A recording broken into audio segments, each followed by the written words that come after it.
This is Jonah with Itchery, here with another quick reference video, this one on utilizing the CA portal to enter mileages and lift counts. So once you're logged in, you're going to go up to the top bookmark banner and you'll see the CA portal. It just says CA on your interface. When you click on that, you should see a customer access section with a department, and your department should already be in the drop down here. If you have multiple departments, like a non-revenue department and a revenue department, you'll need to select whichever department you're entering mileages for. But we're going to select Colts Rev, that's Colts Revenue Vehicles. And then we're going to click on Administer Equipment Units. And that'll bring up all the vehicles and all the lifts in the equipment units list. And you can see the latest meter reading and some info about each vehicle and each lift. So you're going to click on Enter Meter Readings down here under What Do You Want to Do?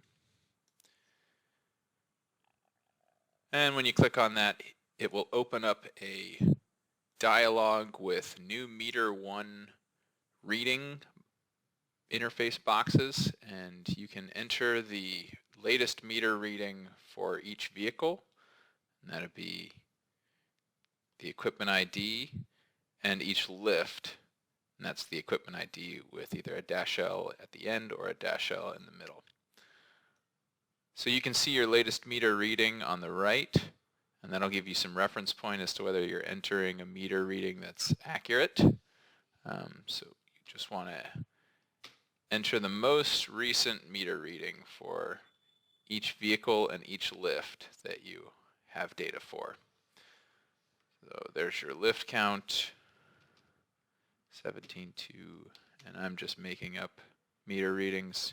But you can go through and enter all of your meter readings for all of your vehicles and all of your lifts. And then you'll come down to the bottom of the screen and you'll hit Process. You should get a notification at the top that says Successful Update. And you have just entered your latest meter reading for your vehicle or your lift. Now if you do your lifts as meter 2, there's another way that the data is represented, and I'll show you that. So for this, we're going to go to Brunswick's Revenue Department, and they do their lifts as meter 2, and we'll just go through the same steps: administer equipment units, enter meter readings, and this will pull up all of their equipment units. So these are radios here. I believe these are cameras, and then you get down to the vehicles. So it'll only give you dialogues for the vehicles and for the lifts. But in this case, Brunswick does their lifts as meter 2, so their lift counts will be entered in the new meter 2 reading. So you'll see the lift count over here in the last meter 2 reading, and you'll see the mileage in the meter 1. So you'll go through the same process as if you're entering lift counts for lifts as components, but you'll just enter that lift count in the meter 2 reading. Same thing, enter all of your meter readings for your vehicles and your lifts, and then you'll hit the process button, and you'll get a successful update notification. Now, if you do not get a successful update notification and you get an error message, likely that error message will be out of edit range. If you're entering a meter reading that is long past when you last entered a meter reading for that vehicle or lift, likely it is outside of the edit range specified for the vehicle or the lift. Usually it's around 500 miles or 50 lift counts.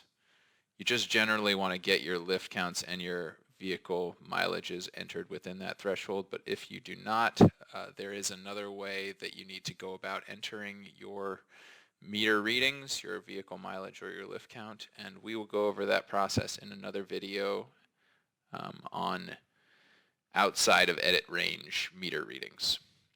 Thank you for watching, and we'll see you in the next video.